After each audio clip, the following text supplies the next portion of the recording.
Hello, everybody.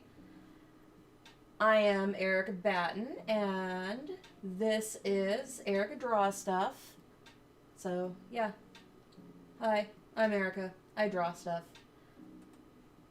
Um, so, sorry, I'm getting some stuff kind of set up over here. Give me just a second. All right.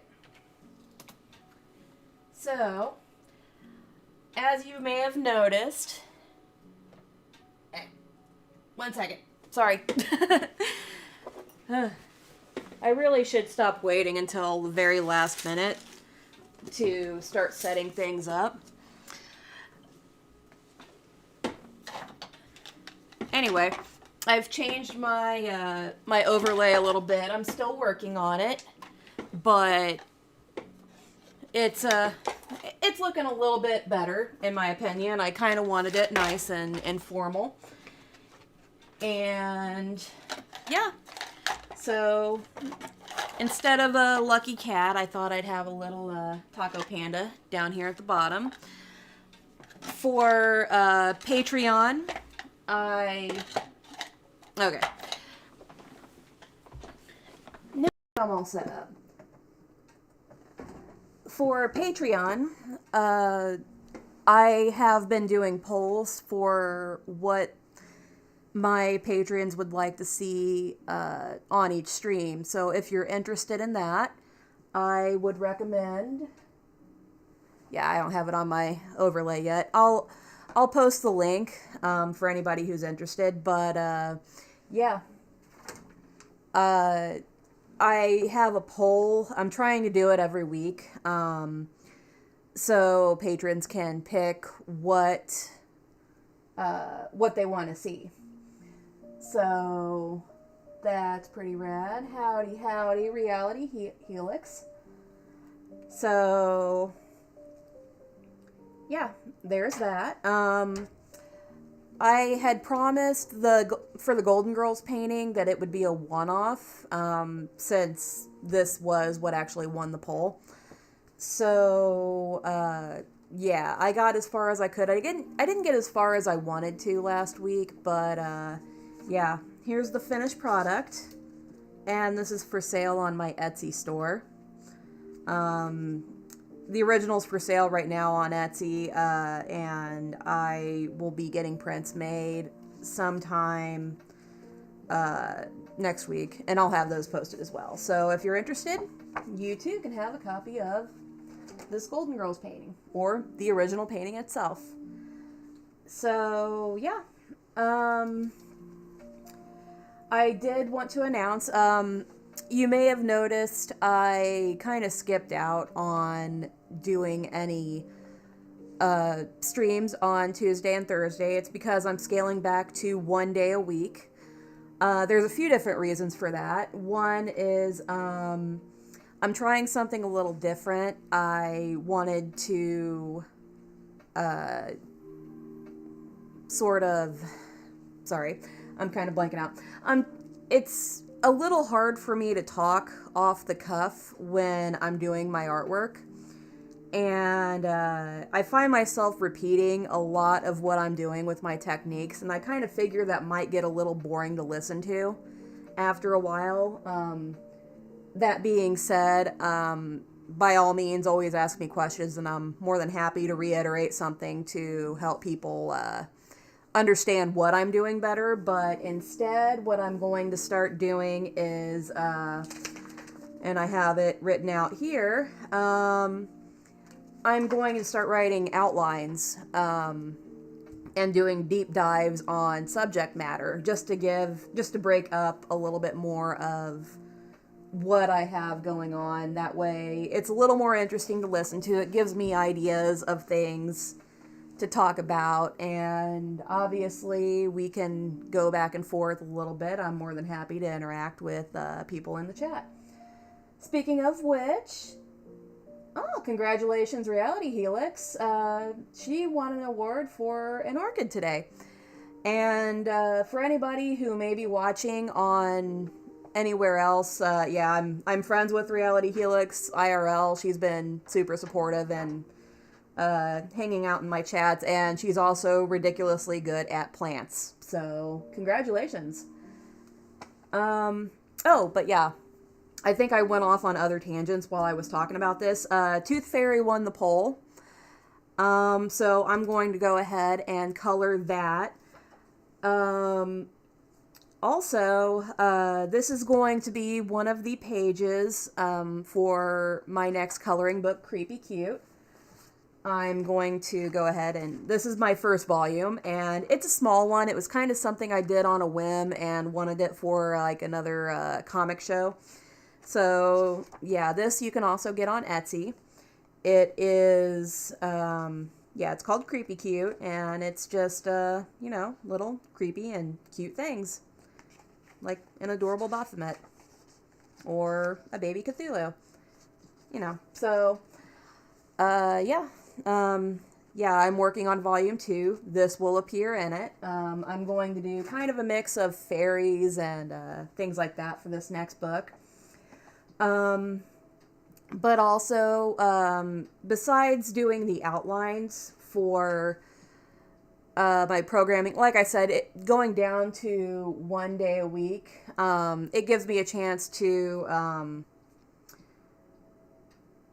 sort of like research and type up an outline.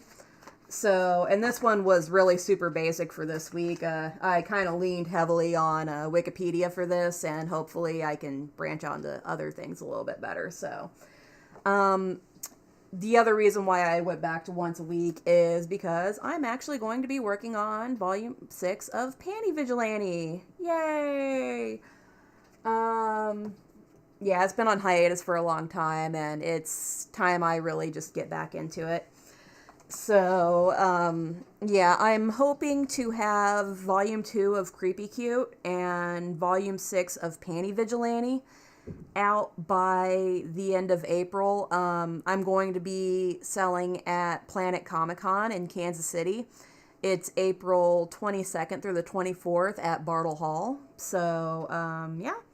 If you happen to be in the KC area, definitely stop by and check it out and say hi. So, yes, the fairy line art is also for free on Patreon. If you donate $5 or more a month, I've been trying to just kind of throw my line arts up for free. So, just a little, sort of beneficial thing right there. So, also, little format changes. Since I have already drawn and inked this, there's a pretty good chance that, yay, yes, volume 6, I'm very excited. I hit a crossroads and wasn't sure what to do with it, which is kind of why it took a while to get stuff going again. But yeah, I am working on volume 6 of Panty Vigilante. So, and I'm going to be overhauling the website eventually. I'm getting to it. I got a lot going on, so yay. Yeah, I'm excited. But yeah, format changes. In the event, I'm trying to really make sure I fill up that 2-hour time and stick to a schedule and everything else. That being said, there's a pretty good chance that I'm going to be finishing this up before the 2-hour mark. And in the event that happens, I'm introducing what I'm calling Quick Draw, and I will just be doing little doodles and taking requests from the audience. So yeah, that'll be fun. And another thing that's a little bit different today is I've done a lot of acrylic ink paintings, so I thought I would mix it up by doing markers. So I use Prismacolor. It's just kind of what I got introduced to when I first started using markers, and yeah, I just kind of never really changed out of it. I was kind of messing around with colors over here to the side. I got little swatch spots sort of down because I can't really use marker on my desk like I can the paint, and I need to clean this off anyway. So, and I think I'm going to go with Violet Mist for my undertone. And I would like to show kind of how I have my markers organized, because I have a lot of markers. I put them in little color-coded, and it's not perfect, but little color-coded buckets. Whoops. I just got these at like the Dollar Tree, and I took out the original. They were ribbons on top, and I took those out and just put twine on it, and I painted them solid colors. And yeah, that way each color grouping I can, you know, kind of find my color easier instead of digging around forever. So that comes in a lot of handy. So yeah, I'll try and mix the mediums up a little bit, and, you know, keep it interesting. I sometimes do, I do acrylic ink, definitely. I do this will probably be a mixed media with marker and acrylic ink, because I might use acrylic ink for a little bit of the background here. I sometimes do regular acrylics, not very often, and I also do watercolor, so I'm sure that'll be fun at some point. And I do digital. I'll probably be doing some digital stuff here very soon. So yeah, without further ado, let's get started. So this is my interpretation of the Tooth Fairy, and for anybody who hasn't grown up in North America in particular, Tooth Fairy is a fairy that collects children's baby teeth from under their pillows and gives them money. So it's like the most occult thing ever. You know, pay money for bones. So, so yeah. And this is just my interpretation. There isn't really much, there's nothing really set with the Tooth Fairy's appearance. She's been depicted as a ton of different things, including a child with wings, a pixie, a dragon, a bunny, a maternal figure, a flying ballerina, a dental hygienist, and a pot-bellied little man holding a cigar, and yeah, several others. So, you know, a lot of different things can kind of make up for the Tooth Fairy. So it's a pretty amorphous concept. And I'm just and right here what I'm doing is getting into, I kind of do the shadows first, similar to how I paint. It kind of helps me establish sort of a base, I guess, the start of the color scheme. And I'll probably be doing a lot of blues, a lot of whites, and whatnot. I was thinking a little bit more medical colors, I guess, sort of echoing like a dentist, because she's holding a big toothbrush. You can kind of see where I messed up a tiny bit on the perspective there. But yeah, she's got like a pouch of teeth. There's going to be a lot of white just because of teeth, maybe a little bit of yellow. So yeah, and then she has like rubber gloves. So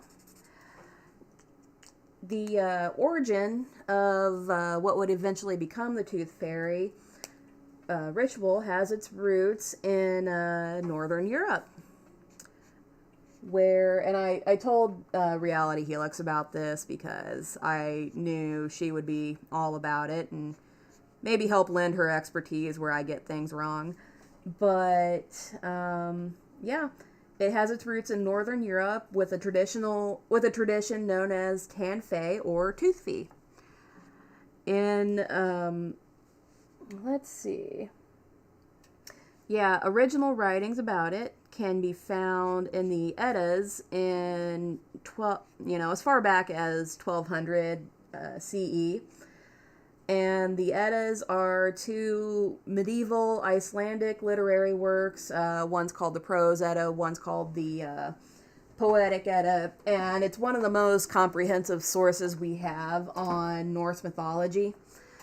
And it talks about creation, Ragnarok, rebirth, myths around specific Norse deities like Sigurd, Brynhildr, and Gunnar. And I hope I'm saying all that right. And there was common belief that children's teeth actually brought good luck in battle. So warriors would often go into battle wearing children's shed teeth around their necks as necklaces.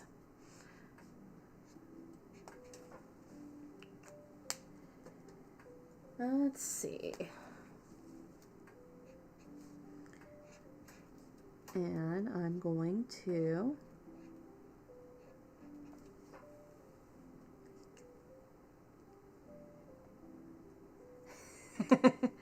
I'm getting Reality Helix started.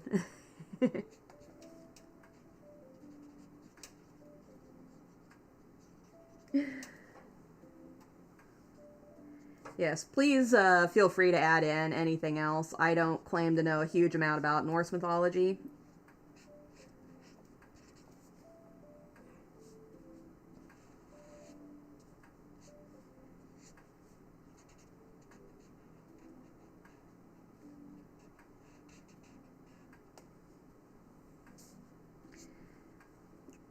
Okay. So now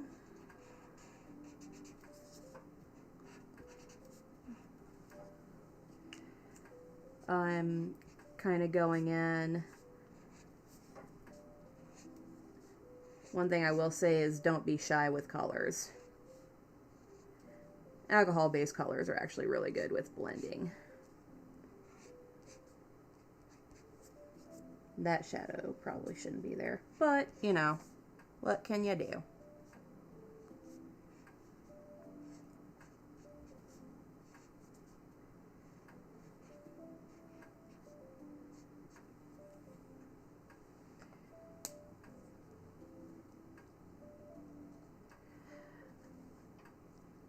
Oh, you haven't heard of any of that in the Eddas?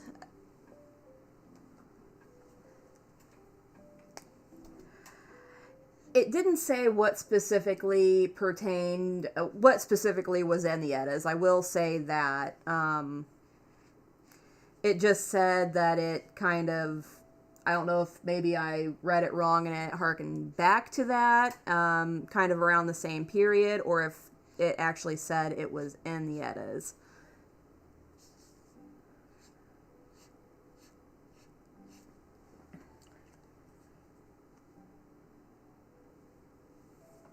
Yeah, this was the part that I was wanting your expertise in, because I figured there was going to be something that I most likely got wrong.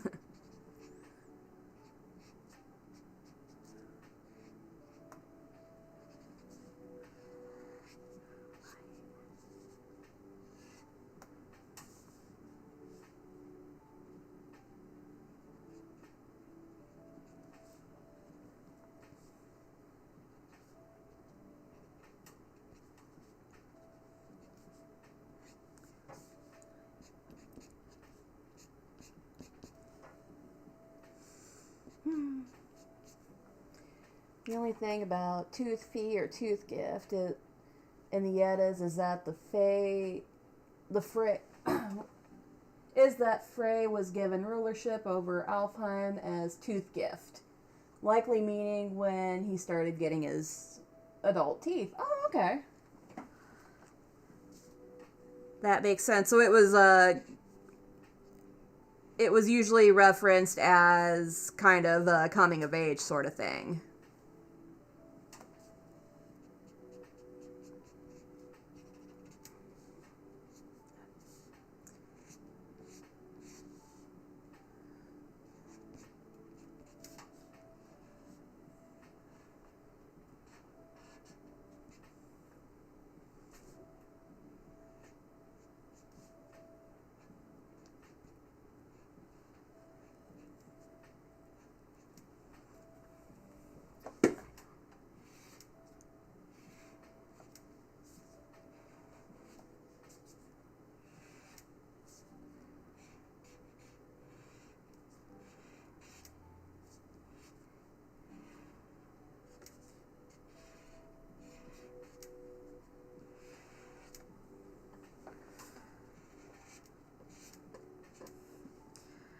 Okay.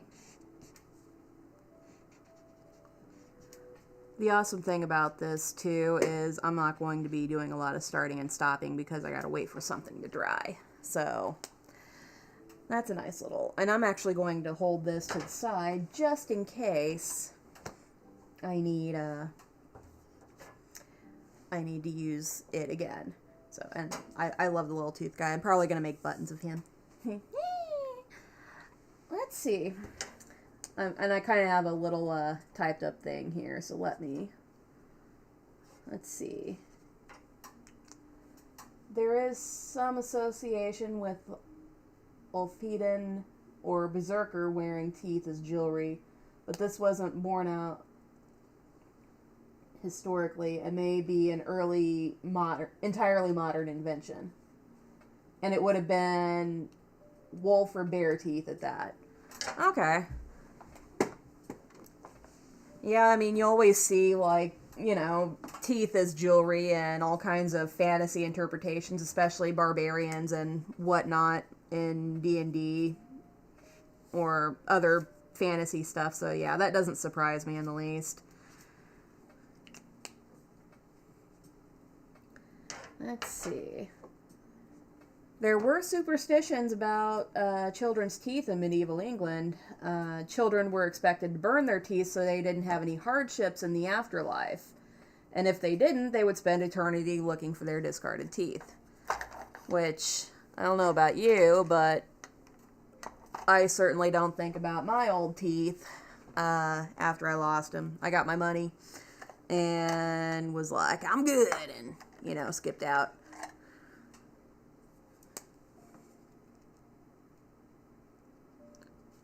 Okay.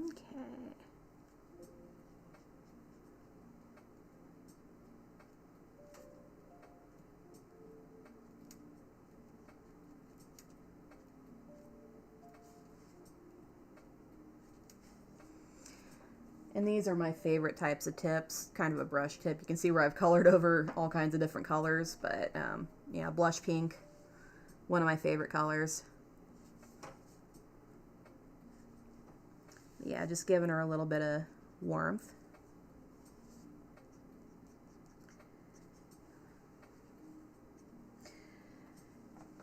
And of course, given that it was medieval Europe, you didn't want to give witches your teeth either, because, you know, any part of your body would mean, if they had possession of any part of your body, that means they would have total control over you. So, got some random lady, period, witch, but, you know, she's well, I mean, if anybody's skulking around, like, you know, trying to get your hair and baby teeth, you know, maybe cause for alarm, but, you know, just not with the misogyny.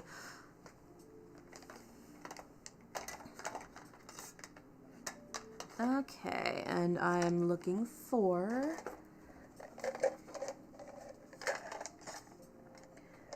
Got some peachy colors here that I'm not necessarily wanting to use.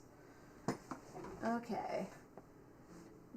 There are very old beliefs, especially in England, where it's a bad idea to have parts of your body just hanging around where someone could find them. Having a part... Oh, okay, that's exactly what I said. So I was right on that. It could give you power. Yeah, and that's kind of going back to a lot of superstition about witches, which I feel a little more adept at talking about.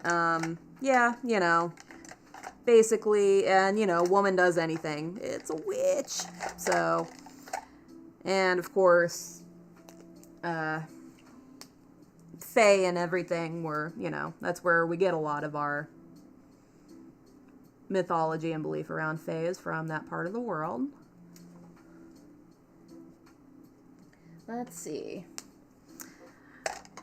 Oh yeah, this is like one of my favorite little bits that I learned. Sometimes in other parts of the world, instead of a fairy, it's a mouth, so you get a little tooth mouse. In a lot of Hispanic cultures, it's known as Ratoncito Perez, or Perez mouse, which is basically has the same function as a tooth fairy, and kind of came about, I'd say, around 1894. And if a child loses a tooth and places it under their pillow, the Perez mouse will come and give it a gift. So, yeah, and I saw pictures of Tooth Mouse, and it was adorable. Oh, but yeah, for Frey, it was absolutely coming of age thing. He was the ruler of the elves, which over centuries have become associated with fairies. Interesting. So, okay, I could... A tooth mouse, yes. Let's see. In Italy, there's also a tooth mouse named Topolino. That role can also be filled by Saint Apollonia, who entered martyrdom by having her teeth broken and is the patron saint of dentistry. She's usually depicted holding a tooth for obvious reasons. And France, Belgium, and lowland Scotland also have little mice that give you gifts for teeth. So, yeah. And I looked up some pictures of it, and it is adorable. I'll have to find the Perez mouse statue. And maybe I'll do a sketch of that here pretty soon. Because it was super cute. Let's see. And it appears that some of my colors made it into incorrect, incorrect totes, because I'm having to, like, look for stuff. It happens. Can't find, like, any of my peachy colors. Oh, I got this Deco Peach here. And I got a light peach. Okay. I'm going a little more peachy because she's blushing. Right? Leave it to Italy to...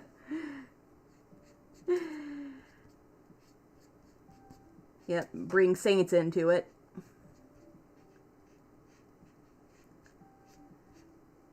So yeah.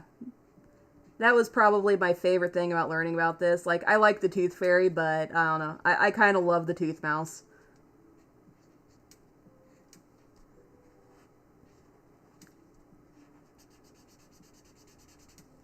Get a little low on ink in this. And with markers, you kind of want to work at a very specific speed. You don't want to be too slow or too fast. Like, you want to work quickly because these are alcohol-based and they do dry quickly. But you don't want to go so fast that it's, like, streaky and messy and all that.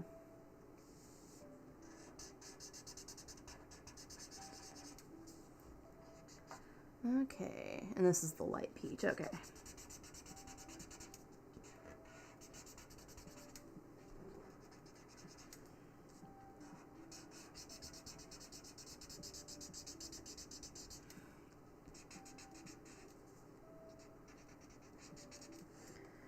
I'm going to keep this relatively simple on her colors, because sometimes I get really in-depth. And let's see, I'm thinking it's going to be a blue dress. So, blue dress, white. I haven't committed to anything on the hair. Probably do blue eyes. And then generally you want to go light to dark, because otherwise it, you know, really doesn't show up the other way around. Odin also scribed runes on Sleipnir's teeth. Okay, what were the runes about? Oh, I didn't color. I totally forgot an eye. That's the violet.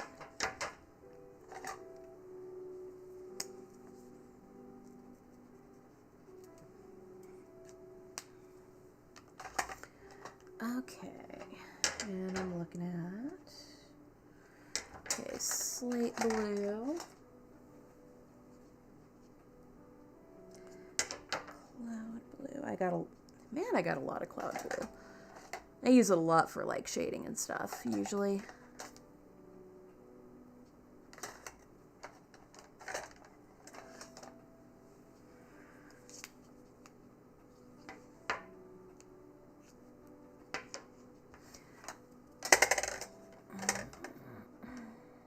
Okay.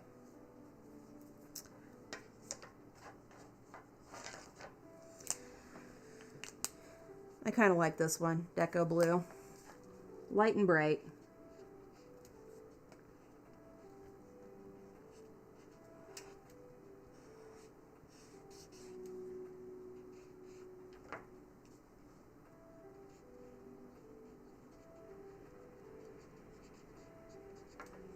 Maybe I'll do the hair mint green.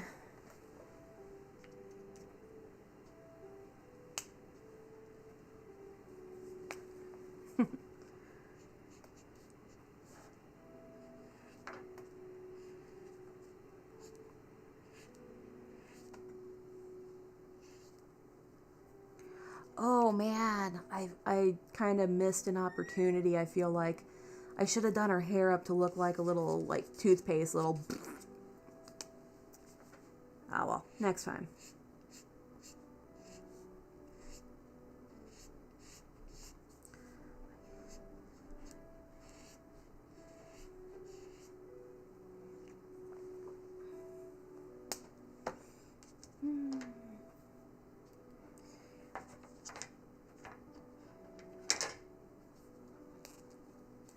Hair with the... Yes, I could still do that. I mean, she's got kind of... I made it sort of curly and wavy, so yeah. I could make this like a separate color. Do like a stripe.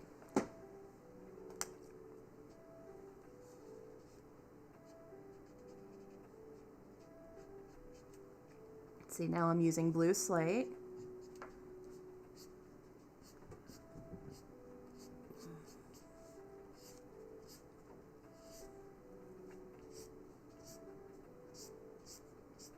And I'm eventually going to go in with white ink and go back over for the teeth. So I'm not too worried about it right now.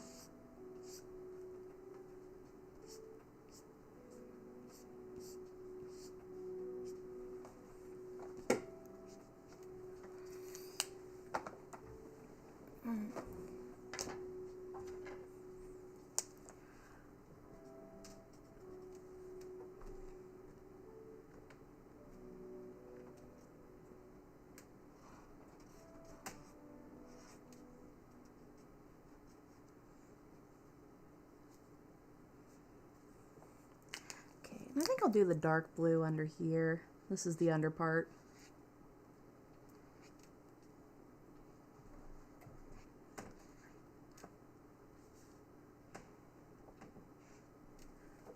Okay.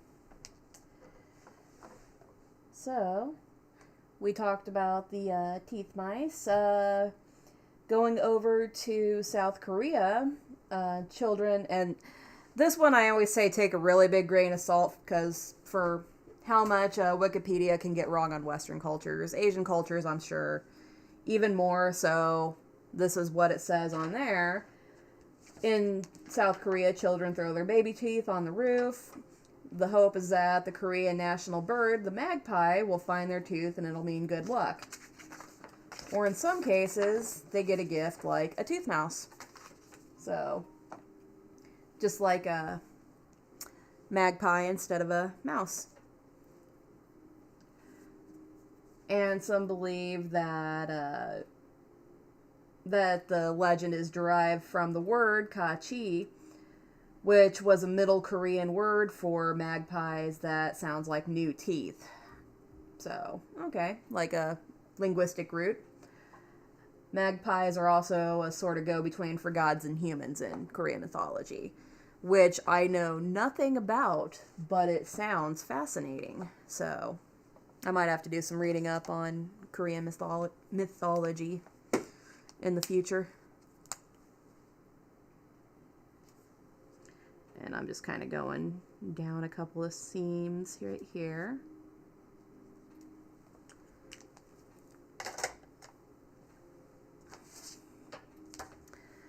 Okay.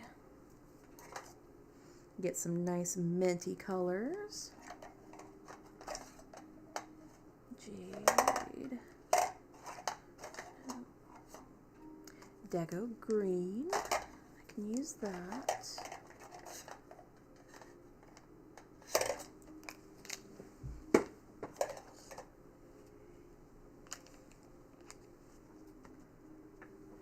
Yes, I've noticed that in a lot of Asian languages. They do love their word puns. I see them a lot in anime. That's a lot of Japanese humor. Let's see. Oh, and then the tradition of the actual tooth fairy, as we know it in North America, where children place their teeth under the pillow and receive money, started somewhere in the mid-19th century. Of course, leave it to us to make it to where, like, you get money out of it, like, capitalism.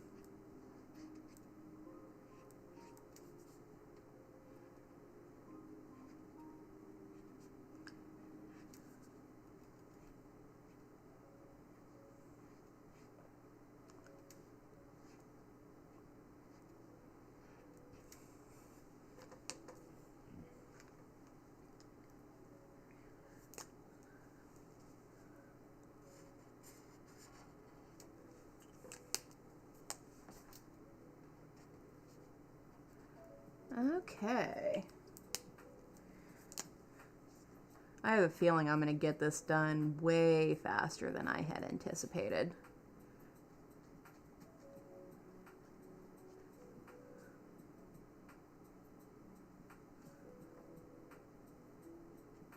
I work a lot faster in this. I mean, I don't have to wait for it to dry and whatnot, so, you know.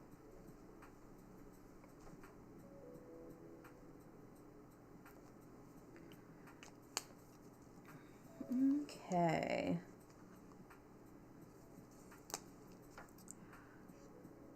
But yeah, I might have to start looking more into some of this stuff. I love mythology. Most of, you know, what I read or look at is more Roman and Greek, but I am down with just about any kind. It's always fun to see, like, what kind of imaginations people had back in the day.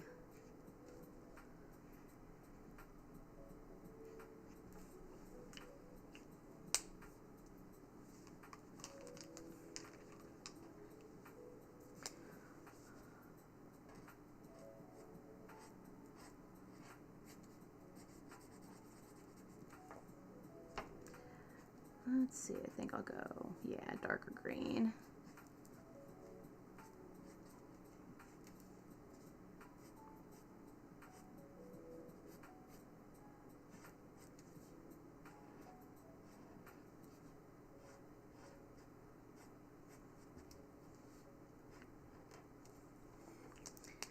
Okay, and like I said, I'm going to be adding finishing touches with the white ink, so I'll go through at the very end and do all of that. Let's see.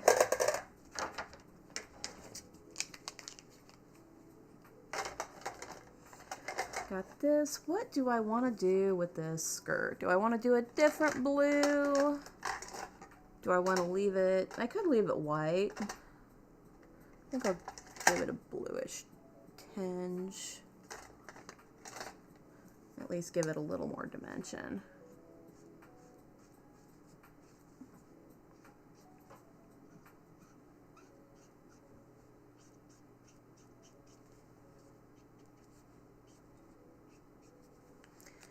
I'm actually going to take a little bit of the light peach.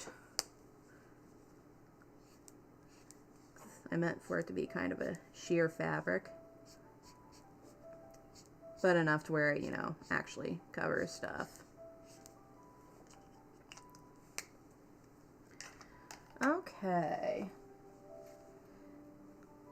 And now for the boots.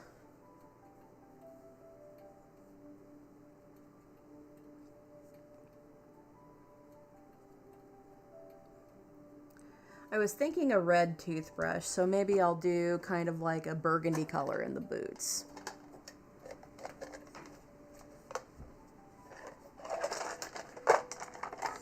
Just make it like really toned down. So I got Flagstone Red here. It's definitely a much more muted red.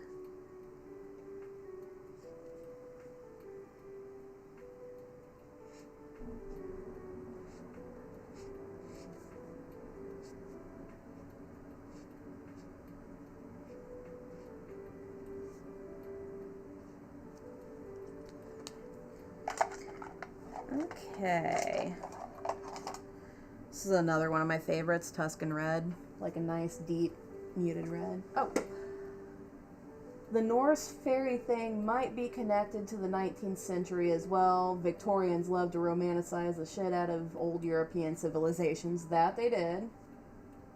And a lot of the time, they just straight made it up. Yeah, that makes sense. I know they did that a lot with Roman stuff. Funny fact, a lot of old Greek and Roman statues were actually painted really gaudy colors, and a lot of that paint was stripped by a lot of old British archaeologists who wanted to, kind of not, I guess, sully the image of a lot of those old civilizations. Oh, and by the way, what I'm doing here is I'm using the Flagstone Red, because there's kind of a hard line there. And I'm just kind of going over it in order to blend it. So I don't use clear blenders usually with marker. Instead, what I'll do is I will go over it with the base color, which is usually the lighter color. Add on the darker color, and then if I need to blend, I'll just take the light color and blend it with that. To me, it's just easier to control. So yeah, that's what I'm doing here, and this is all in shadow anyway, so I'm just going to let it recede. That's like part of her shoe. There we go. Okay, and oh yeah, I'll do henna, which is a tiny bit brighter for the shoestrings.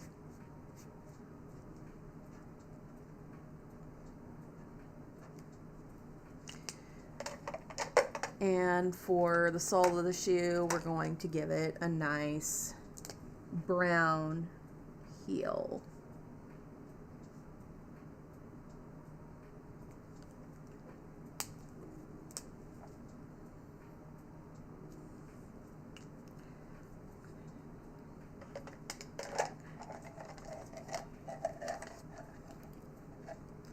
Okay, let me think. What color do I want the pouch? I could probably go, I think I'm going to do a nice light green with the pouch and then the glove, just to kind of bring those colors down a little bit more. I'll go with this jade green.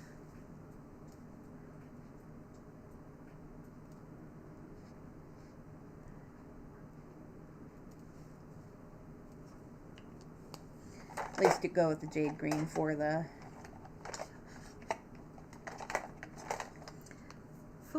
glove.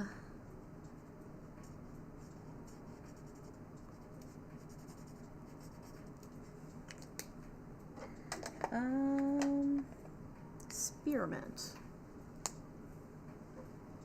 This is why the 1920s restorations of Minoan frescoes look surprisingly Art Deco. Ah, I never made that connection.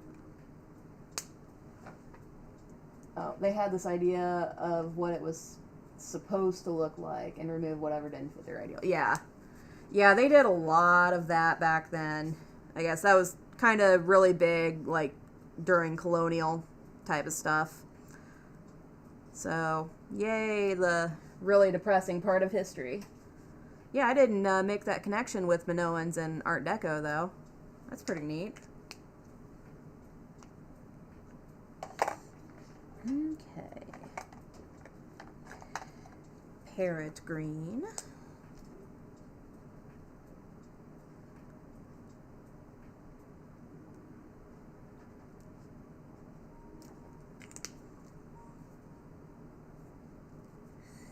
Okay, where's the jade? There it is.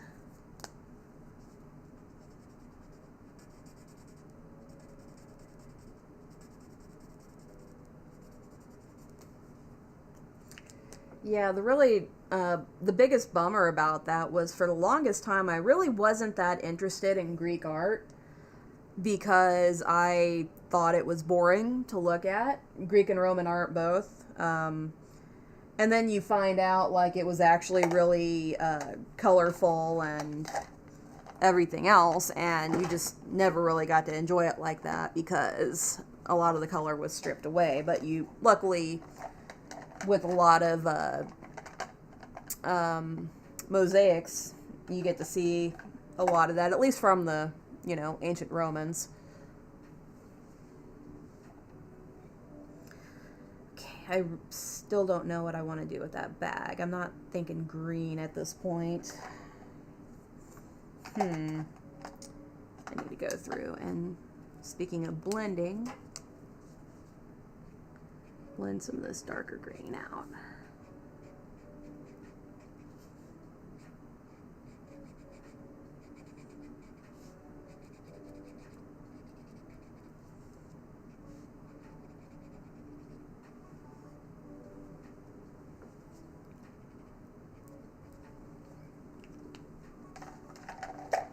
Their pottery, yeah.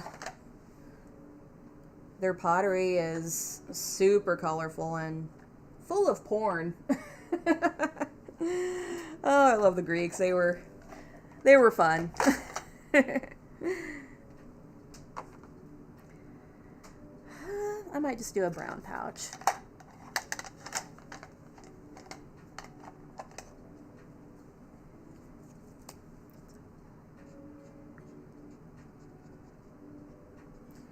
Just going, I think, old school with this.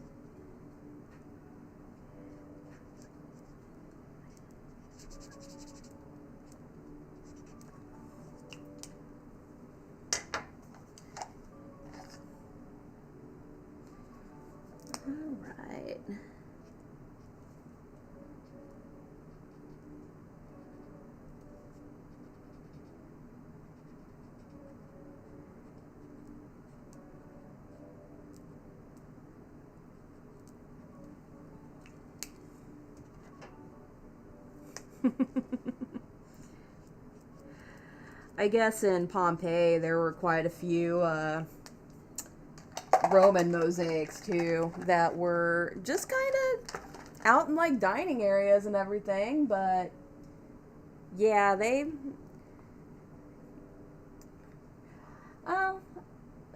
wonder if they didn't see it like that. I mean, I'm sure it was more of a I mean, they probably did, but at the same time, I don't think they had the level of modesty that a lot of British archaeologists sort of attribute to, everything, because they're prudes.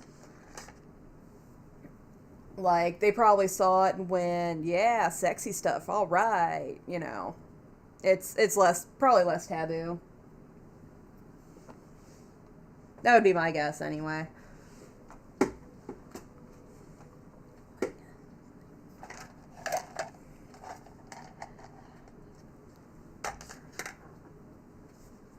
Let's see. And now I'm going to do the red toothbrush. I'm going to start out with that. Actually, that's a good one. As soon as I find it again. Carmine Red Light.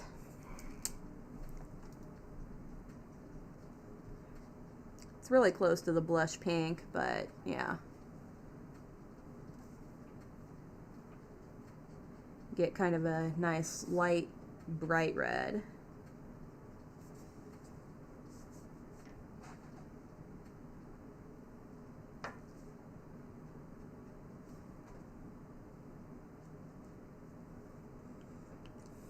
Okay. And then I'm gonna go in with cherry, which is a deeper, not quite a burgundy. Yeah, I mean, it's kind of bright, kind of deep, but not too terribly saturated. So, it's a nice mid-tone red.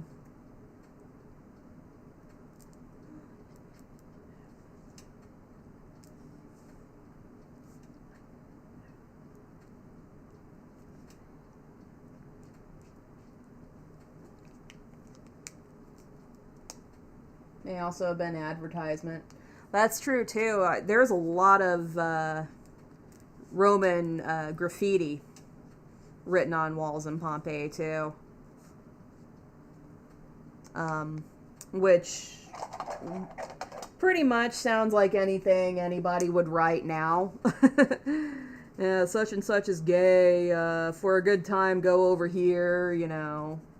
This guy sucks, you know, yeah. It's really funny. You get the feeling of, oh yeah, human beings are human beings, no matter the century.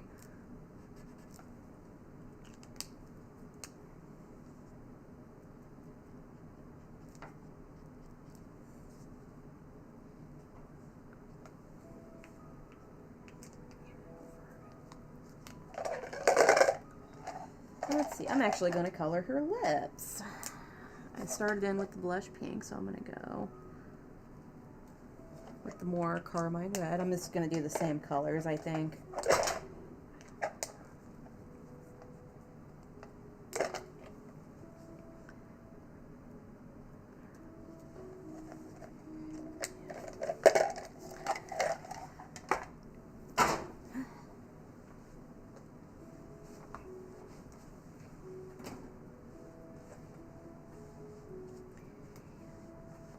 Okay.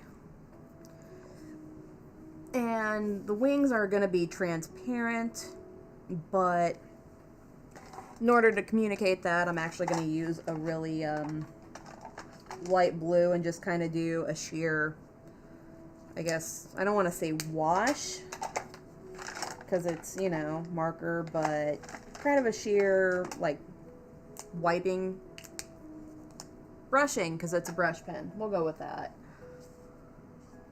But yeah, I love old-timey graffiti.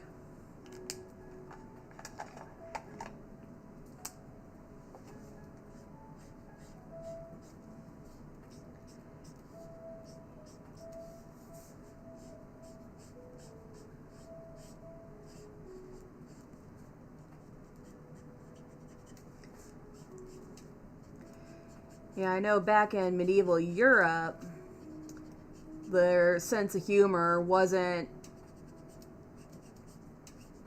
Their sense of humor was very, at least among the peasants, more slapstick or slapstick and pranks they apparently really liked.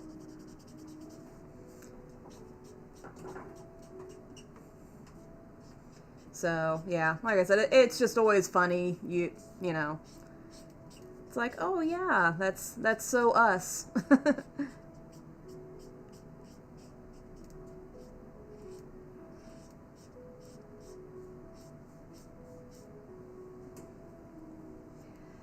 Yeah, transparent is hard. I mean, because it's like, you kind of have to bend the light, and I'm going over it with a lot of blues right now that I think are just going to kind of tint whatever's behind it, because once I decide on a background, yeah, I'm going to have to go in and kind of blend that into here. But yeah, I'm just kind of using it to color over what I did here. There we go. Now I'm gonna kind of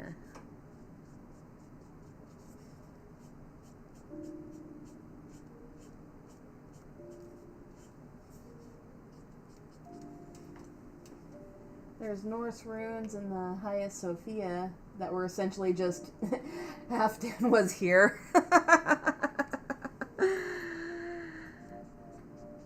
I mean, wouldn't you if you could?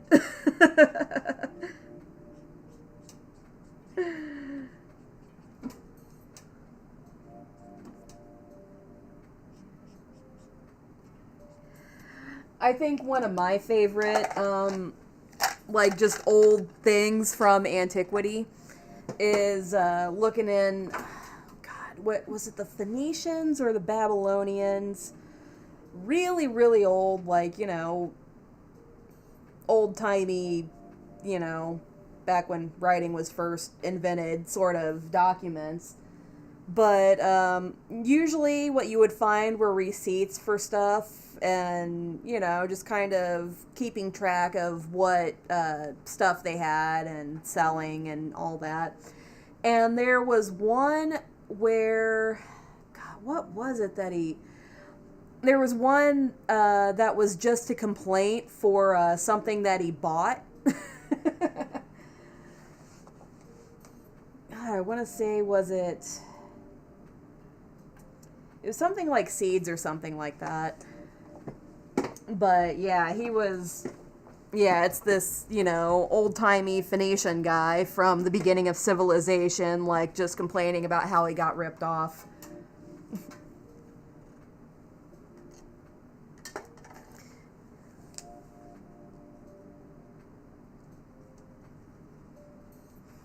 In fact, I think it was essentially just you know, the world's oldest Yelp review.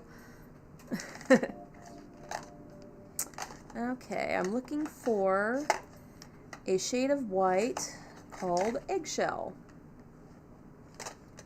Brick white, no.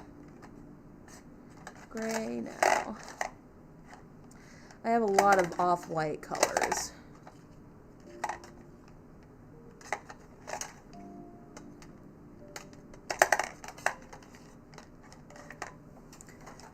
Might be in my, oh, there it is. It was in my yellows because it's a,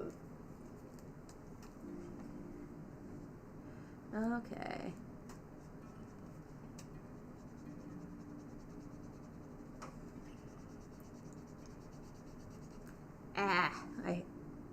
And sometimes that happens. I'll figure out a way to fix that.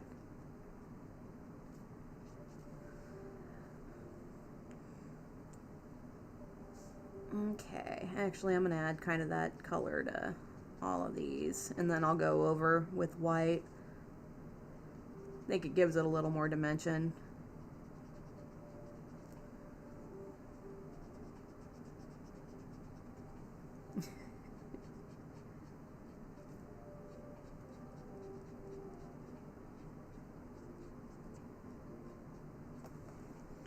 I just realized I missed a spot with that blue, so I'm going in with, not the peacock blue.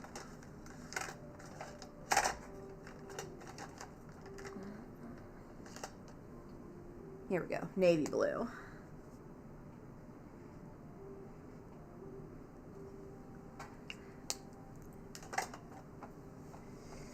Okay. And now there's not a whole lot for me to do. Finished in an hour. Okay. Well, not quite, but okay, so I'm going to set my markers aside and I'm going to get my white paint out. I'm kind of thinking about what I want to do for the background because I have a blue dress, green hair, but a red toothbrush. Like, what's going to make that stand out?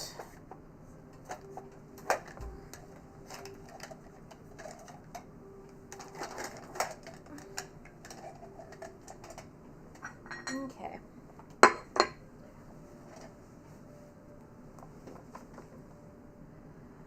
Alrighty, where the brushes?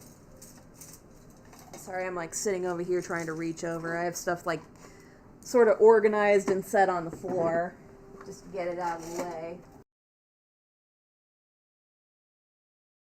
Butter. Okay. And I think for a future project, I'm not going to do it with this one, but I was experimenting with blending marker with alcohol blending solution, which is usually for alcohol ink projects. But yeah, I've found it actually works very well with markers, so that won't be here, but it will be. Well, no. Maybe I could. Let me work up this white here, and we'll see.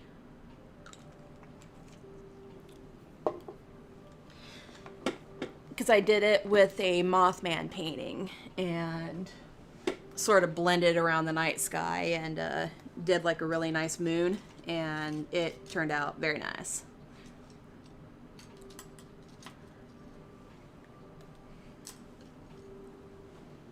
Okay.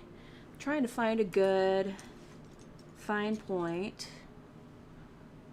That's a good one. Good fine point brush. So I can go through and yeah, just make her hair look nice and minty.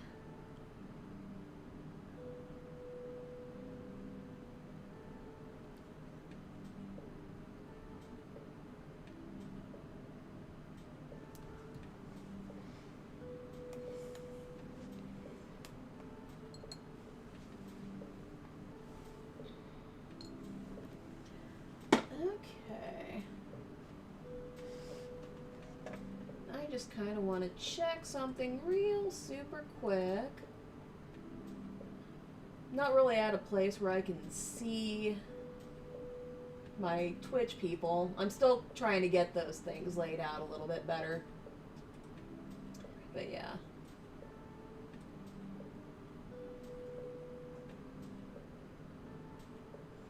Okay.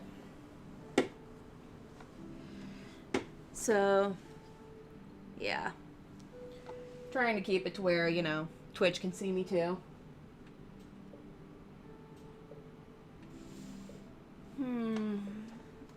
Okay. So I got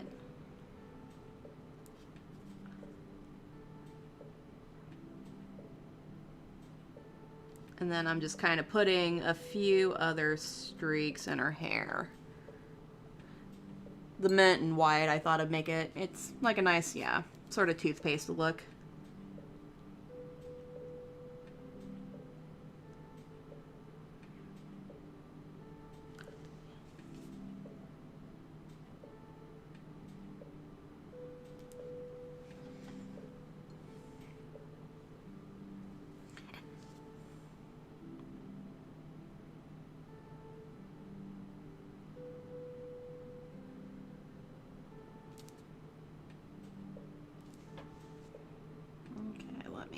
Whiten that.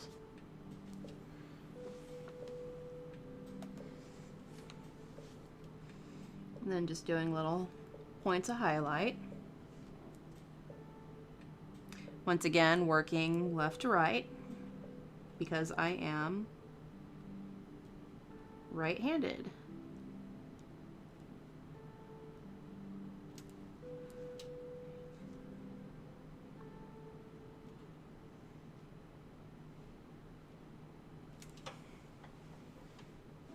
Okay.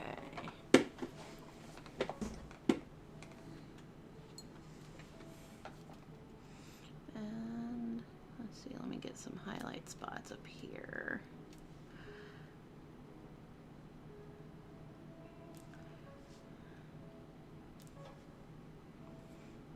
Might just do a pink. I think I'll do like a nice pink color. Think it'll go well with, because I use a lot of pastel colors.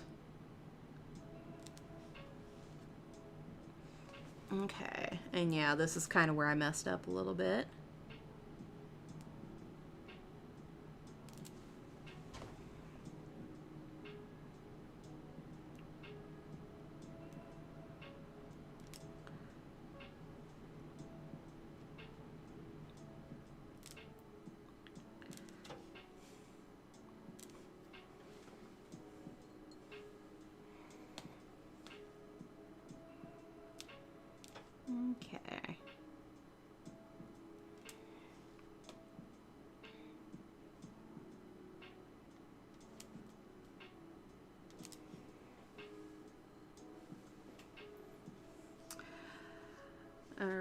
And then this is where I'm gonna go through and kind of add these teeth sort of back in.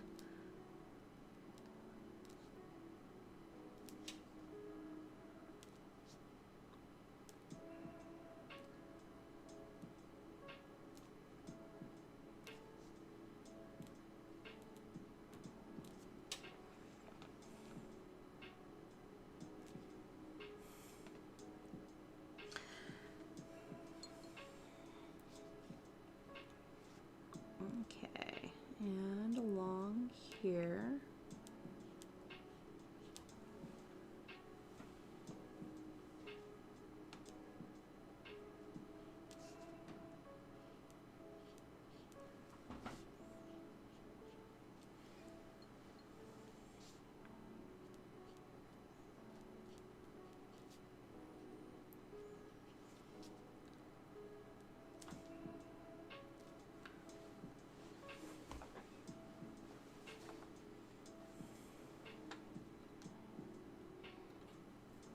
Let's see if I can brighten this.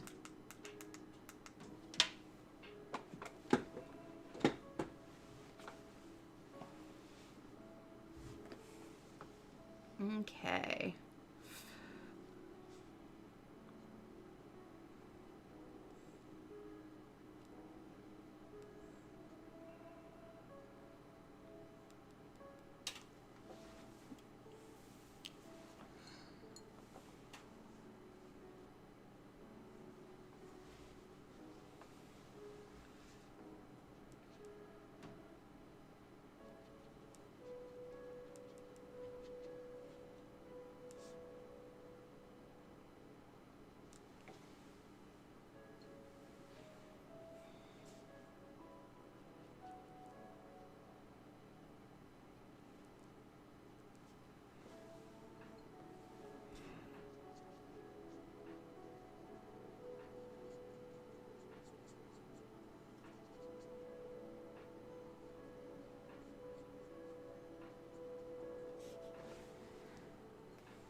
Okay.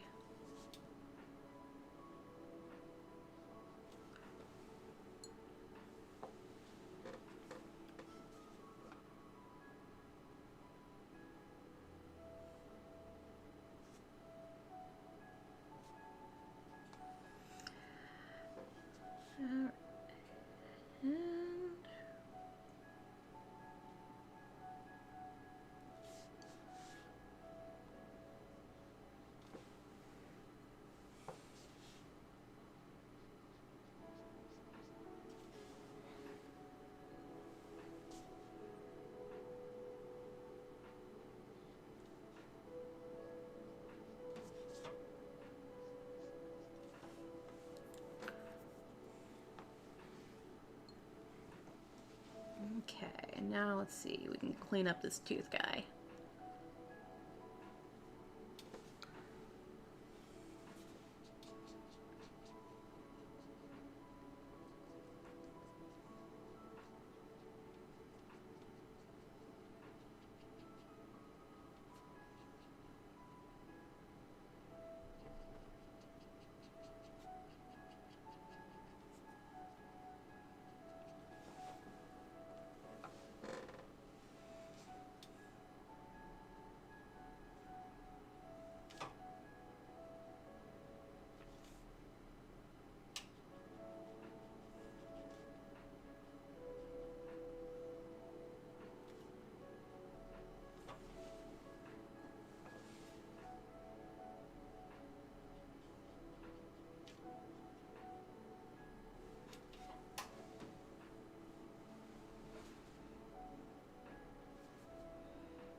So there's that, and I think I'm just going to do a light pink wash with my inks. And as I said, I'll save the ink blending solution for another stream. So, as soon as I can find my pink ink. There it is.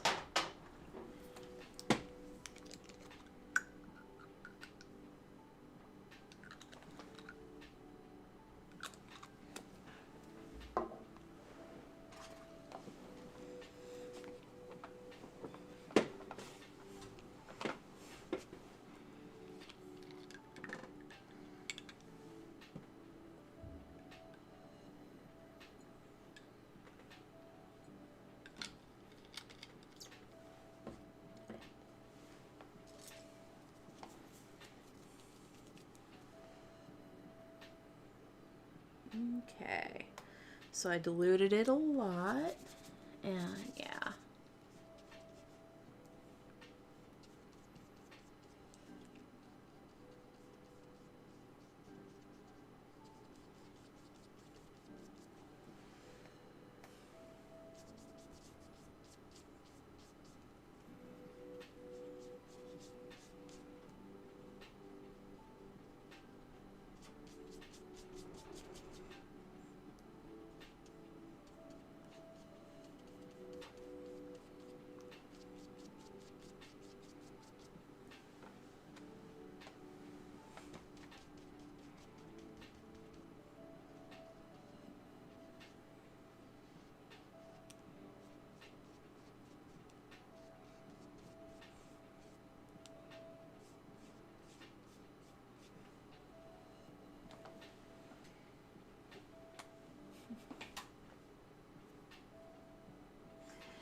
Hello. Yes, Panty Vigilante. That's my comic.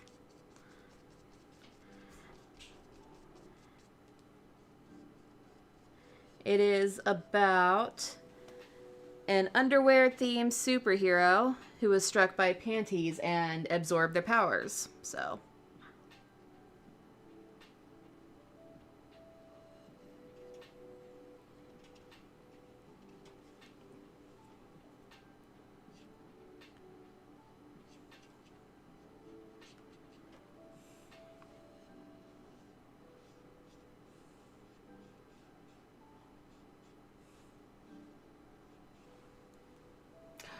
Hello, Metatron.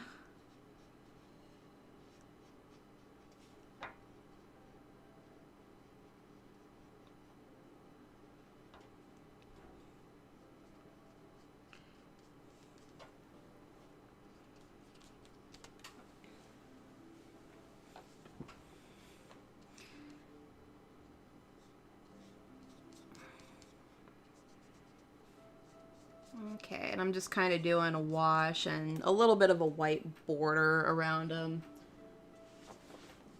Well, thank you.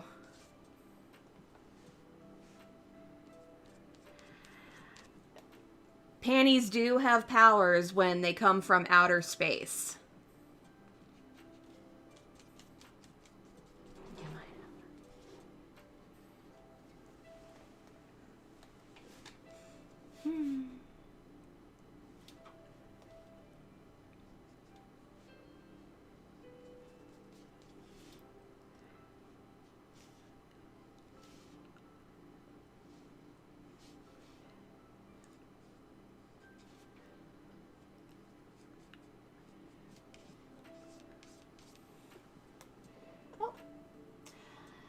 Hello.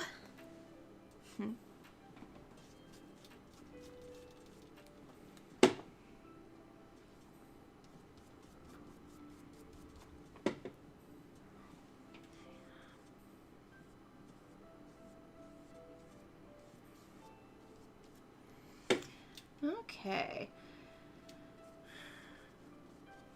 So yeah, I'll probably end up with about a half hour left. I'm doing something called a quick draw, where I fill in the last little bit of my time with where I'm not working on my main artwork with just little quick sketches, and I'm just taking suggestions from audience. So yeah, if you're watching this and you would like to watch me draw some stuff and you have ideas, just let me know. What I've always wondered was those guys driving the ship that crashed in Roswell, New Mexico. They were drunk aliens hauling panties. You know what? That's probably why the government is keeping it secret, too. I mean, if you think about it. Happened in 1947. Pretty uptight time.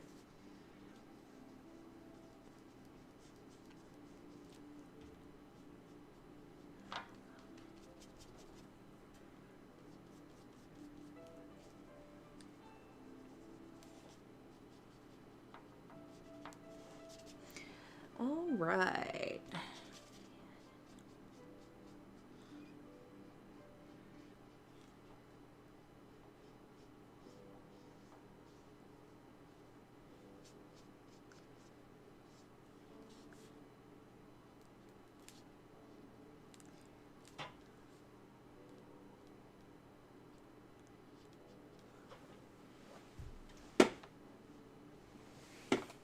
Colorful Greek statue, chibi edition. Yay! And was there UFO fiction before then?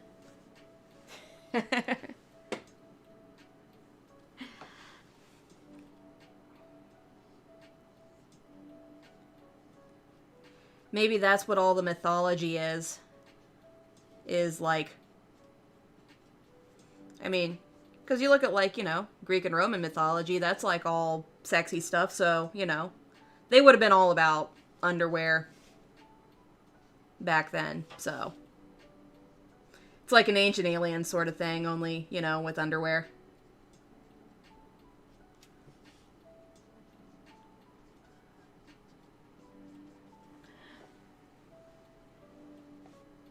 Colorful Greek statue, chibi edition. I will do it. Okay.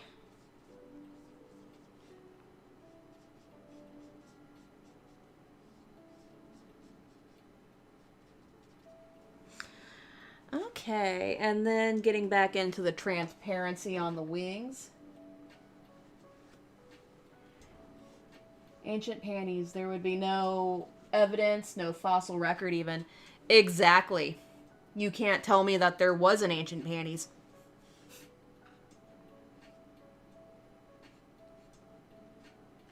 Although panty fossils sounds kind of entertaining.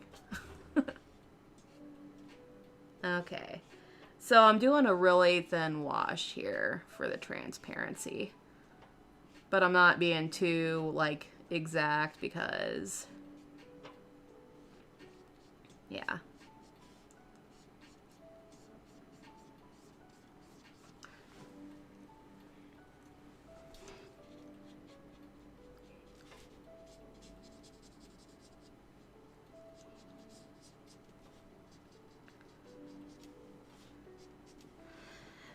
Alright, so that is done. And now, let me find my brush again.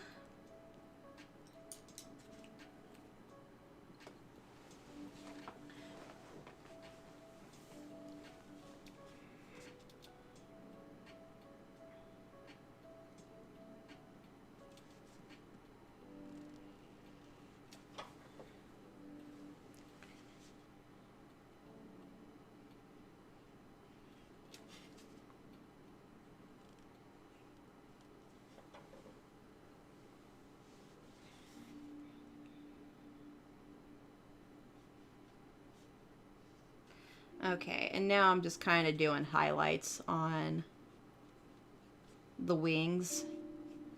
This is just kind of where it's going to sort of reflect light. That was the word I was looking for earlier.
early stories, the legends, the panties of yore.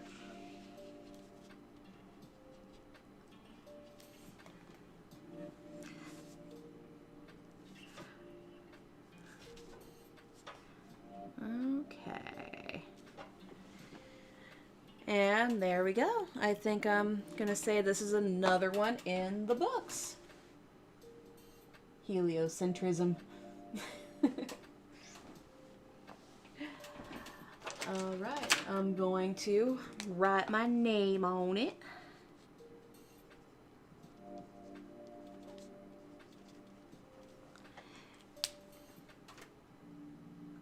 And yeah. So I'm going to go on with Quick Draw. I've already got a request. So yeah. Here's the finished product for the Tooth Fairy. And if you're interested, I will have it up on my Etsy later. Okay. Sorry, probably really gross to like hear that in audio. I got little note cards here that I'm going to use. Thank you. Yes.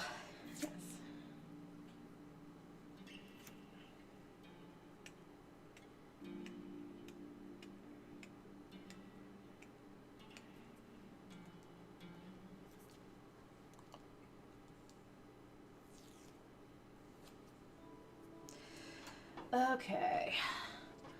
This is like the worst masking tape ever. Like it keeps like tearing, but only like partially down, and then yeah. I end up with like just this weird little thin strip of tape. But there's also this really stubborn part of me that is like, I paid money, damn it, I'm gonna use it.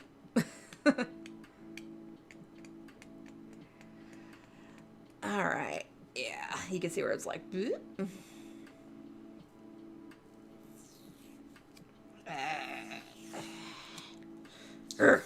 no! See? Yeah. So frustrating. Okay. Let me find my pencil. Alright.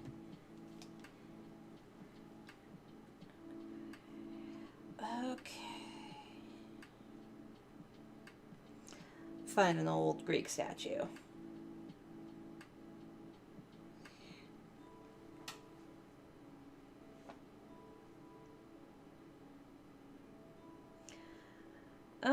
Let's see. What am I feeling right now? Do I want to do a statue of...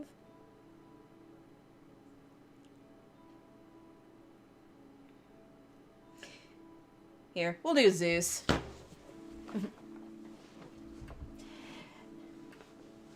Yes.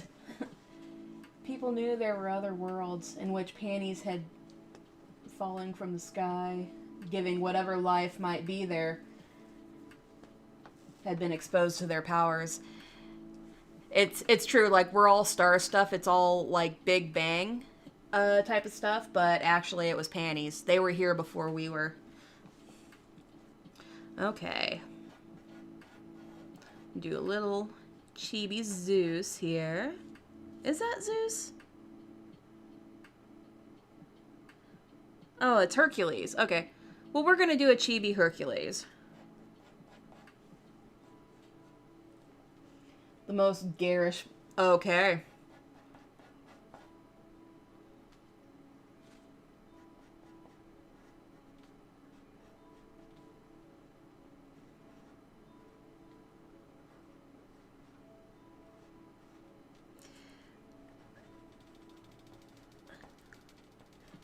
Let's see. Get that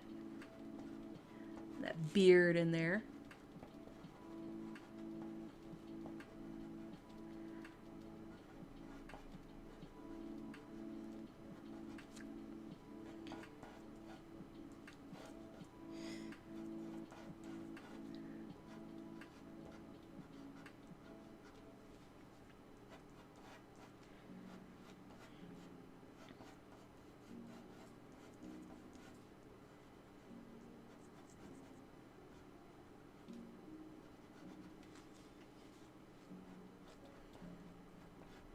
See, I'm gonna make a I'm gonna make a buff chibi.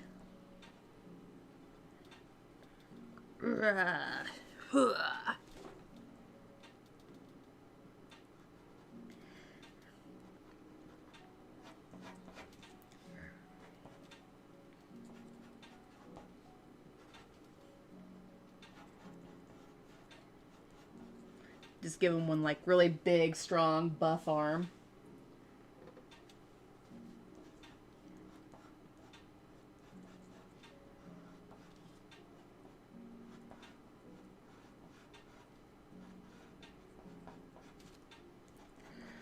And then, yeah, here's the lion skin.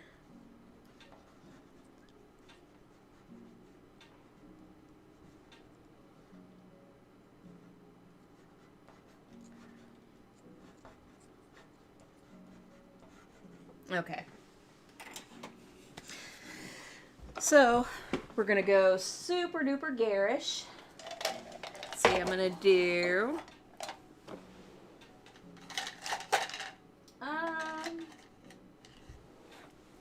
let's see here.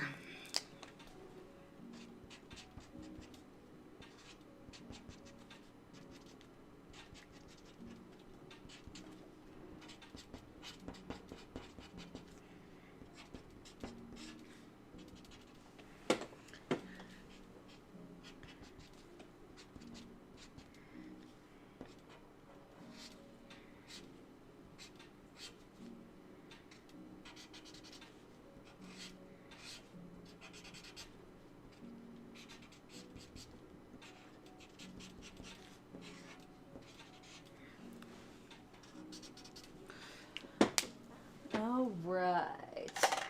I have to deliver perfection for this.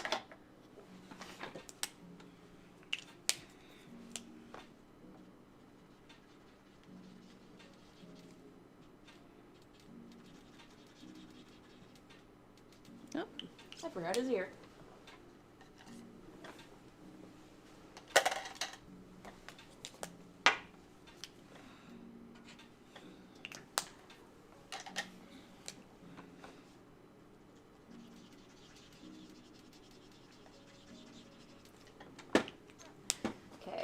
And I'm going to go over this at the very end with the ink.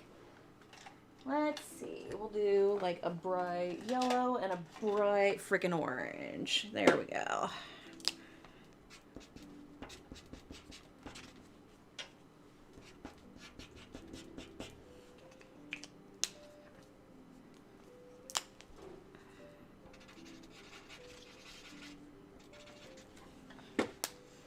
Let's see.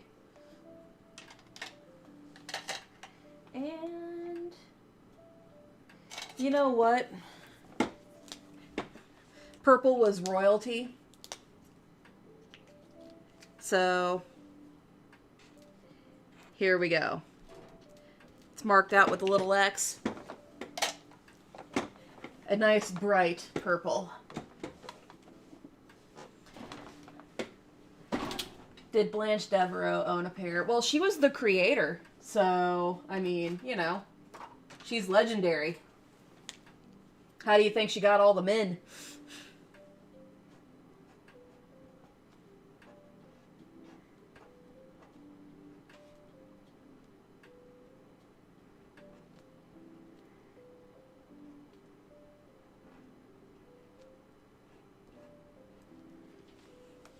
All right. This is my new favorite masterpiece.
An inspired glimpse into the minds of the ancients. Yes, yes. It's a historical reenactment. It's art. You know, the really funny thing about this is I wasn't really thinking. I was just trying to find a bright color, which is why I made his hair red. And I think I inadvertently made him look like a one of my comic book buddies. Who he's older now, but I've seen younger pictures where he had like red hair with like kind of wavy with a beard, and he was into bodybuilding. So this actually makes this extra awkward. Oh, be really funny if he saw it. So yes, here is Hercules. Okay. Taken request. What else?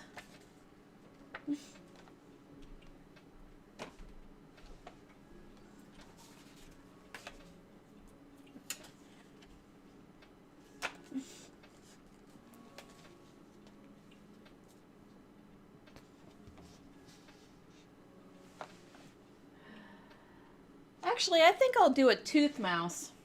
Let me find it.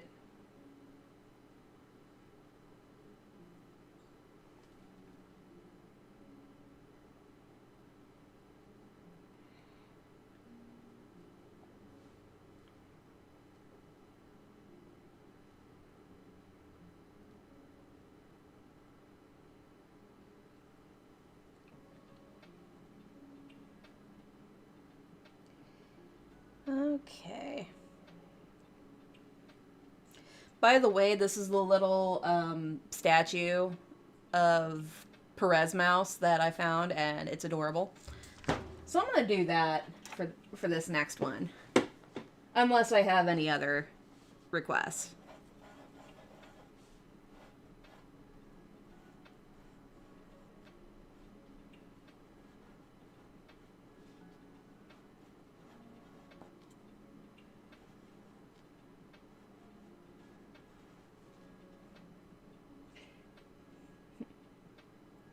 Cobra in his unicorn costume looking sad. I will. Give me 1 second and I will totally do that.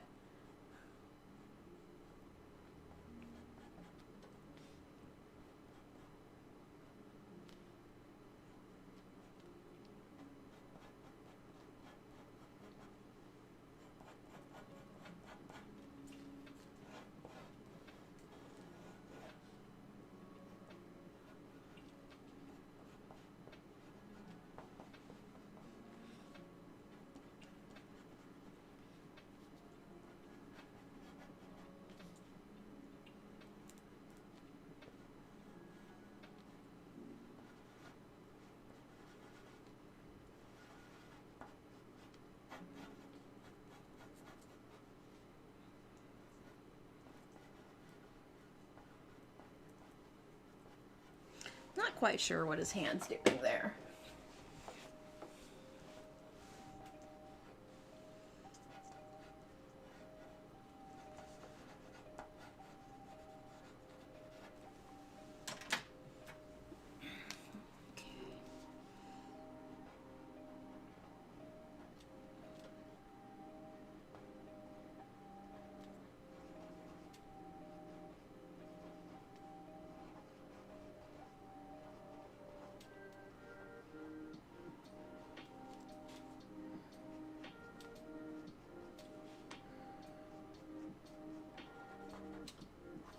The little glasses are so adorable.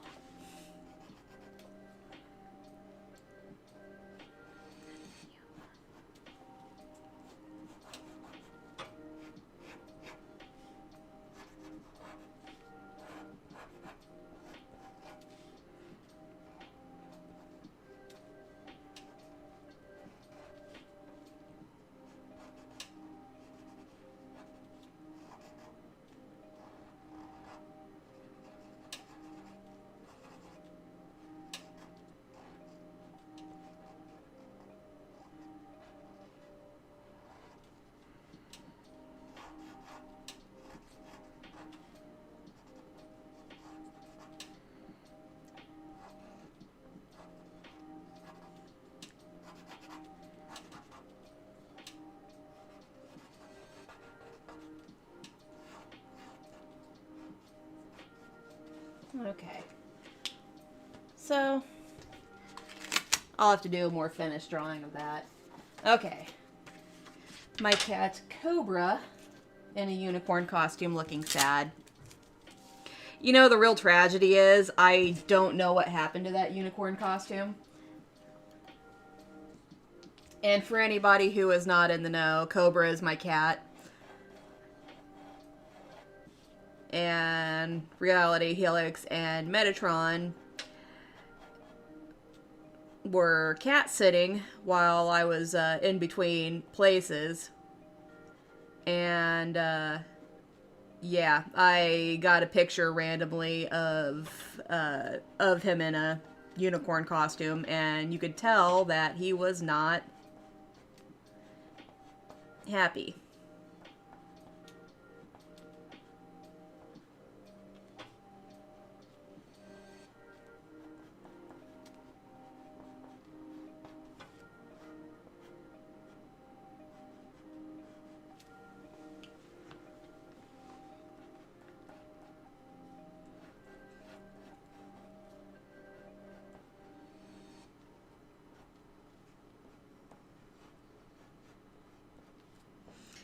And it's extra funny whenever I put Cobra into clothes because he doesn't like it, but he doesn't fight it. He just goes limp.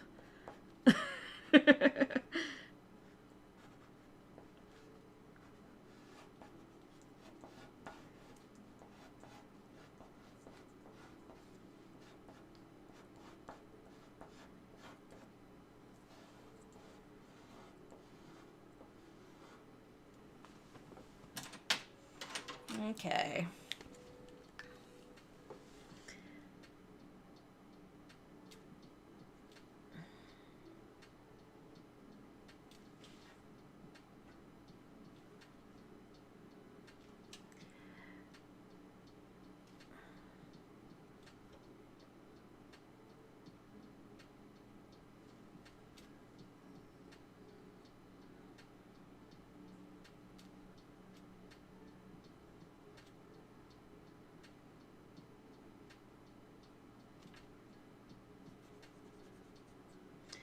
And Cobra is all black, so...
All right.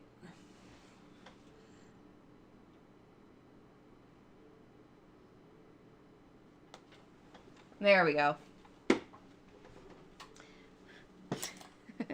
Cobra is a sad boy. Okay, I got 18 minutes left. What else?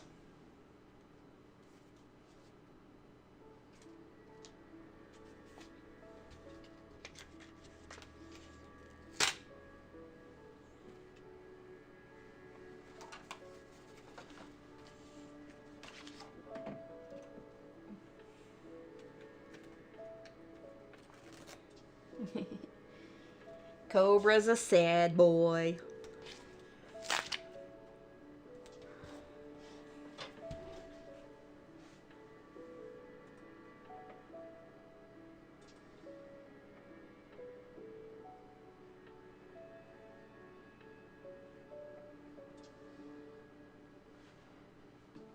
Norse Tooth Fairy.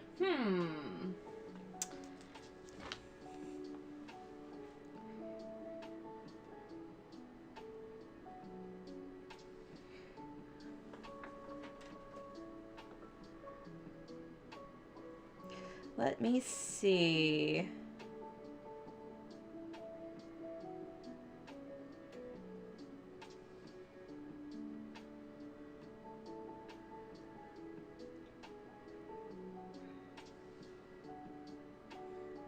With tooth hammer. Or a panty alien.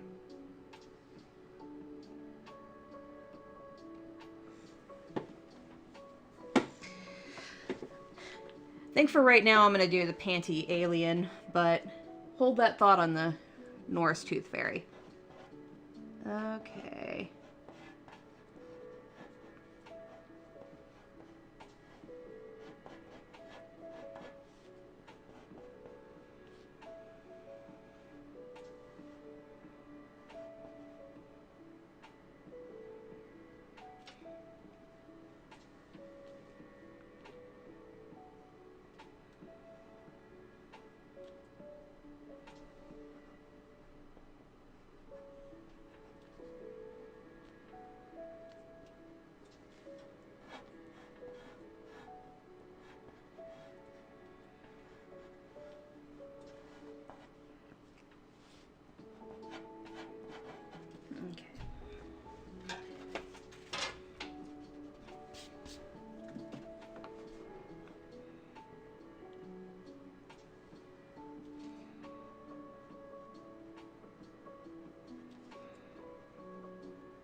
There it is.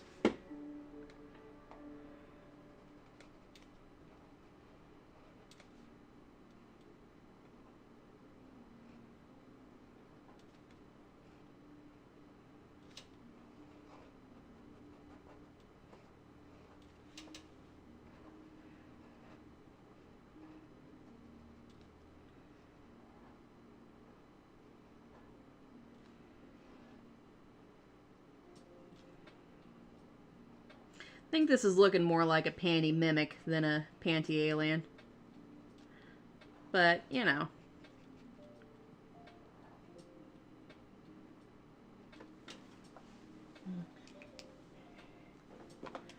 Oh, God. No. Boo. Panty aliens like to do things quickly because they like to be brief. And now I'm sad.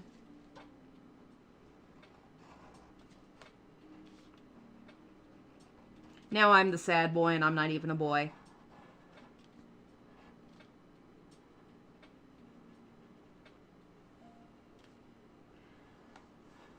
I hope you're proud.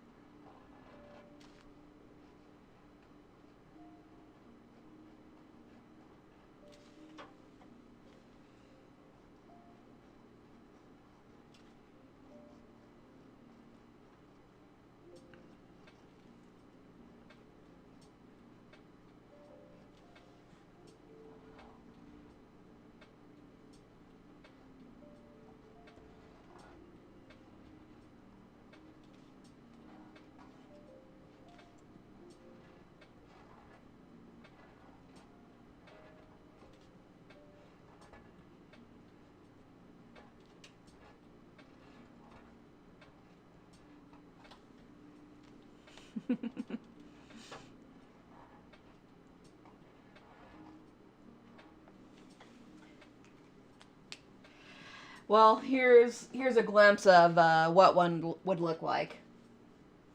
A terrifying panty mimic.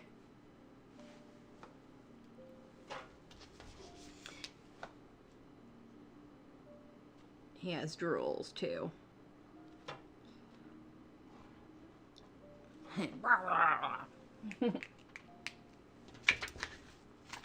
Okay. Norse Tooth Fairy. With a tooth hammer.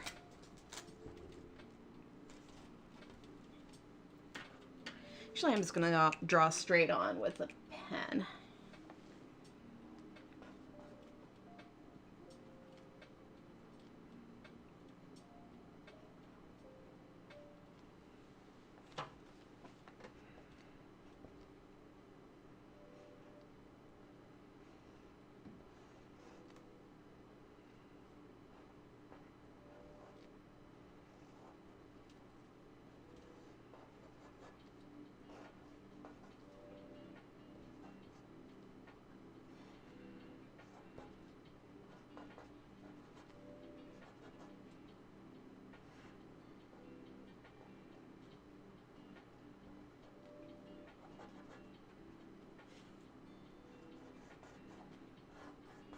I don't know why, but I'm thinking like the stereotypical like opera singer that you see in every like old school like yeah, every old school cartoon.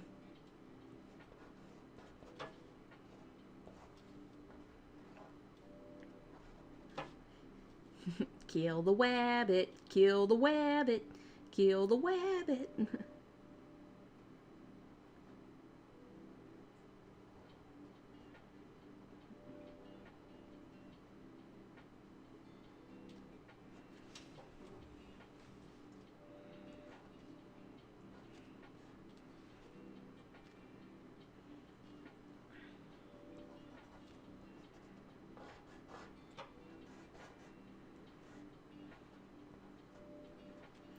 Yep, and we got some teeth here.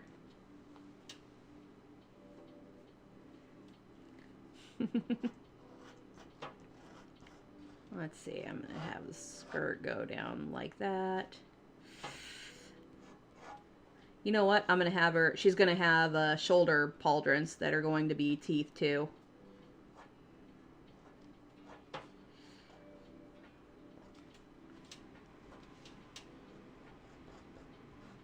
I have no idea what, like, old school Norse armor looks like, so bear with me on this.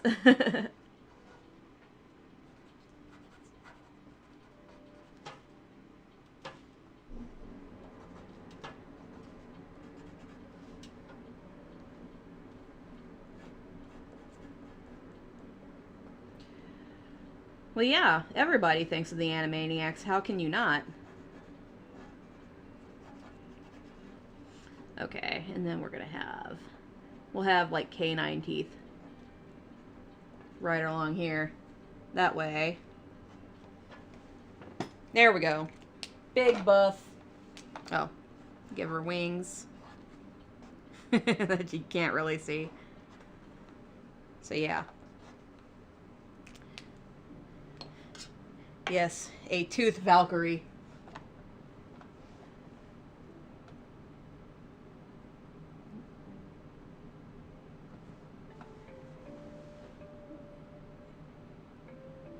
Just riveted chainmail. Oh, okay.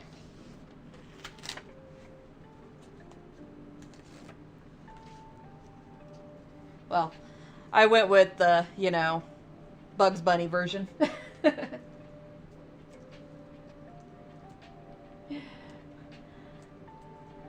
I will send her and Colorful Herc your way. Okay, 7 minutes. Man, these are quick draws because I'm going through them real fast. Let's see. So, last one. Let me think.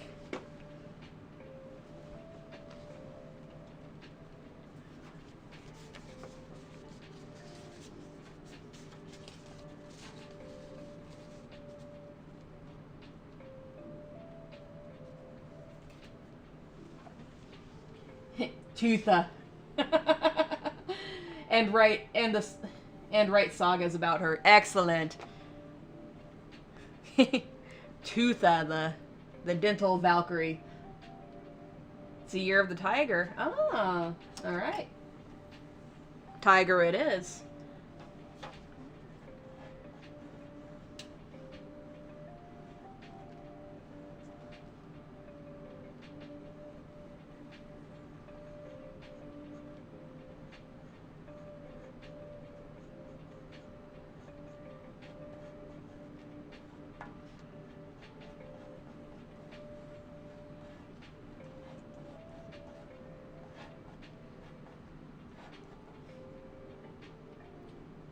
To the chomp fist. I love it.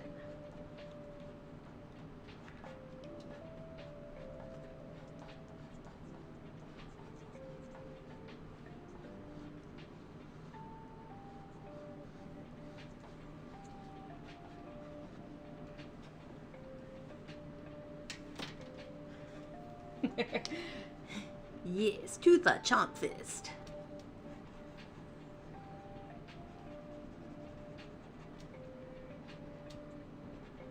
I'm gonna do a little tiger cub. He's mischief boy.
Totally didn't mess that up.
Grr, vicious hunter.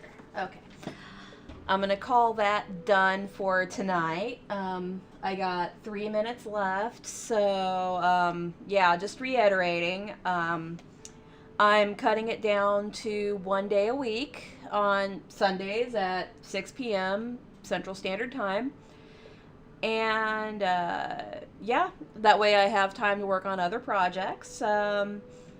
Yeah, check out Panty Vigilante and Creepy Cute.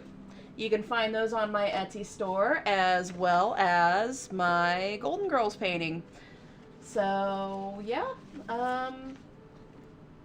trying to think of what else. Hit me up on my Patreon. I'll post a poll later tonight asking what I'm going to draw next for my next stream. And oh boy, what else? Oh, and yeah, Planet Comic-Con. I will be there April 22nd through the 24th. So, yeah, if you're in the area, please come and see me. So, yeah, yeah, I had a lot of fun tonight. That's about all I got. So, I will see you all, same batting time, same batting channel, next Sunday. Bye.